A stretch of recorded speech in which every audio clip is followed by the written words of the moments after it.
मेरा नाम सीता राजवाड़े है, मैं अनुज नगर से आती हूँ। मेरे को प्रॉब्लम था कमर में, 2-3 साल से मतलब स्टार्ट हुआ, बाकी तो है बहुत पहले का था, लगभग 7-8 साल से ऊपर हो गया, 10 साल ही मिनिमम हो गया है, क्योंकि मैं पढ़ाई कर रही थी उसी समय से मेरे को था। हम लोग खेती बाड़ी वाले हैं, तो खेती बाड़ी का काम करते हैं। खेत में गन्ना वन्ना लगाए थे, उसी को लोडिंग कर रहे थे ट्रैक्टर में।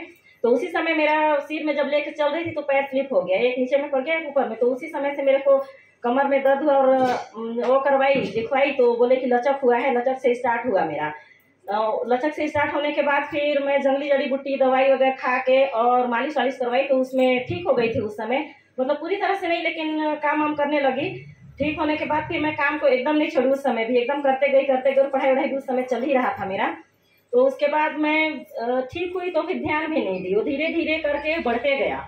पिछले 2-2.5 साल से इतना ज़्यादा बढ़ गया अचानक से कि मेरे को पता भी नहीं चला कि क्या हो रहा है मेरे साथ। बस पेन वेन करता था, एक साइड से लेफ्ट साइड से पूरा नस खिंचाता था मेरा, एकदम नहीं चल पाती थी। काम वाम भी करती थी तो झाड़ू वगैरह लगाती थी, एक पैर को नौ करके लगाती थी, क्योंकि एकदम ज़्यादा खिंचा होता था, बहुत ज़्यादा दर्द होता था नस सब में। लेकिन मैं ध्यान नहीं देती, ये सोच के टाल देती थी कि काम करके थक गई हूँ, इसीलिए मेरे को इतना दर्द कर रहा है। पढ़ाई कंप्लीट करने के बाद क्योंकि घर का काम, खेती बाड़ी वाले हैं, तो फिर सारे लोगों का शादी वादी भी बहनों का हो गया तो घर में करती थी।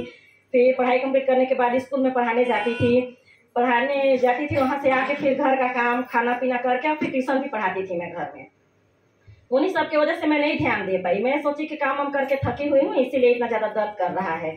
तो फिर मैं धीरे धीरे झुकने भी लगी, एक साइड पूरा धीरे धीरे जब झुकने लगी तो मेरे को फिर भी पता नहीं चलता था कि मेरे साथ क्या हो रहा है। बस अगला देखते थे तो बोलते थे कैसे आजकल झुक के चलती है, पर मेरे को पता नहीं चलता था कि मैं झुक के चल रही हूँ। बस काम करते गई। इसके बाद फिर मैं घर में शादी वादी था 2023 में, तो उस समय मेहमान वगैरह बहुत सारे आए हुए थे, काम का प्रेशर उस समय ज़्यादा पड़ गया मेरे को शादी वादी की वजह से। तो फिर एकदम इतना ज़्यादा झुक गई थी कि पूरा एक साइड होके चलती थी, और चलती भी थी तो पैर ऐसा लगता था कि तिरछा रख रही हूँ करके। तो फिर मैं शादी वादी खत्म हुआ, फिर एक्सरे करवाई गवर्नमेंट हॉस्पिटल में जाके। वहाँ एक्सरे करवाई तो वहाँ पता चला कि नस दबा हुआ है, L4 L5 नस दबने के बाद फिर मैं डॉक्टर को रिपोर्ट वगैरह दिखाई, डॉक्टर से बात की तो डॉक्टर मेरे को रेफर कर दिए रायपुर DKS में ऑपरेशन के लिए, डायरेक्ट बोले कि ऑपरेशन कराना पड़ेगा। तो फिर मैं बात भी की कि सर मेरे को ऑपरेशन नहीं कराना है, अभी मेरे को अभी 26 साल कंप्लीट हो गया ये, तो मैं बोली उम्र अभी बहुत कम है, तो इतना जल्दी ऑपरेशन करवा लूँगी तो आगे चल के मेरे को इससे भी ज़्यादा परेशानी हो जाएगा। तो फिर डॉक्टर मना कर दिए, बोले कि तुम्हारे पास कोई ऑप्शन नहीं है, ऑपरेशन कराना ही पड़ेगा। फिर मैं घर आई, घर आने के बाद बताई कि ऑपरेशन के लिए रेफर लिख दिए हैं, रायपुर में जाना पड़ेगा। तो फिर घर वाले भी मना किए कि अभी ऑपरेशन नहीं कराएंगे, इतना जल्दी ऑपरेशन करवा के आगे जाके और भी ज़्यादा परेशानी हो जाएगा। फिर एक मैं लेडीज़ डॉक्टर से मिली, उनको बताई तो बोले कि नर्स ही दबा हुआ है, तो फिर एक्सपीरियंस वालों को दिखा हो सकता है कि वो लोग उठा लें। तो फिर मैं यहाँ चली गई करजी में, वहाँ जाके मालिश वालिश करवाने लगी। पहले तो लगातार करवाती थी, फिर बाद में 20-20 में होते गया, तो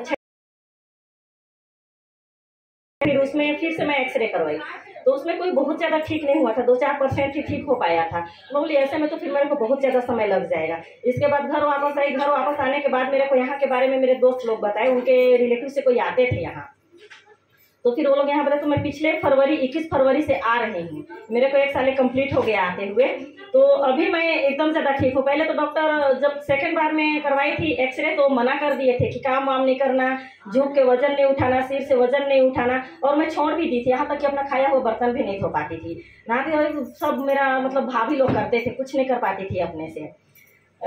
ऐसे करते करते एकदम दवाई भी बहुत ज़्यादा मैं खाती थी, हॉस्पिटल से ही लेके, गवर्नमेंट हॉस्पिटल से ही। और उस समय जब खाती भी थी तो उसमें फायदा का मेरे को पता ही नहीं चलता था, दर्द जब चाहिए या फिर दवाई चाहिए खाने के लिए, ऐसा हाल था मेरा। तो फिर डॉक्टर एकदम मना कर दिया था, मैं सब काम वाम छोड़ दी थी। इसके बाद यहाँ जब आने लगी तो यहाँ आने के बाद मेरे को 4 महीना तक पता नहीं चला, दर्द इतना ज़्यादा था कि पता ही नहीं चलता था। और मेरे को स्टाफ जो थी उमा दीदी, वो बताई भी थी कि दर्द बढ़ेगा तो डरिएगा मत। मेरे को बढ़ा कि नहीं बढ़ा मेरे को पता नहीं चला, क्योंकि पहले से ही इतना ज़्यादा दर्द था कि ये साहस ही नहीं हुआ कि बढ़ा कि नहीं बढ़ा। लेकिन 4 महीने के बाद सबसे पहले जब मेरे को मेरा होता था वो एकदम कम होने लगा धीरे धीरे करके। जब कम हुआ तब मेरे को एहसास हुआ कि हाँ ठीक हो जाऊंगी मैं, और ठीक हो रहा है मेरा धीरे धीरे। इसके बाद फिर आते गई पहले तो लगता था जब ठीक नहीं हो पाती 4 महीना तक एकदम कंटिन्यू आते गई तो लगता था कि मैं क्यों ही आ रही हूँ इतना, एकदम पर डे बस में आना जाना, और यहाँ आके 1.5 से 2 घंटा तक बैठना पड़ता था। ऐसे करके थोड़ा सा मन में होता था, लेकिन फिर भी विश्वास नहीं छोड़ी। टेस्ट मैंने यहाँ का देखते गई तो फिर लगता था सब ठीक हो जाए तो कहीं ना कहीं मैं भी ठीक हो जाऊंगी। इसके बाद जो काम करती तो सब भी छोड़ती, लेकिन यहाँ आना नहीं छोड़ी, एकदम कंटिन्यू आ रही हूँ। और अभी पिछले दिसंबर में एक्सरे फिर से करवाई हूँ, तो वही डॉक्टर इस बार मेरे को बोले हैं कि अब ऑपरेशन से बाहर निकल चुकी हो, अब ऑपरेशन नहीं करा। और कुआं से हम लोग पानी भरते हैं तो पानी भी भर देती हूँ। वैसे हैं घर में करने वाले तो नहीं करती हूँ, लेकिन सिर से यहाँ तक की वजन भी उठा लेती हूँ, पूरा काम करती हूँ और एकदम ठीक है। और अब तो कहीं एकदम ठीक हूँ। आप सर्जरी के बारे में क्या सोचते हैं? मतलब बहुत ज़्यादा प्रॉब्लम था मेरे को, मेन सिस्टम मतलब बोले तो पूरा वो था, ब्लड वगैरह कुछ नहीं बढ़ता था मेरे शरीर का, कुछ भी नहीं। 7.5 ग्राम में एकदम अटके, वहाँ से आगे पीछे प्यूरिफायरिंग नहीं होता था शायद इसीलिए। तो उसमें मेरा 10.7 ग्राम हो गया है।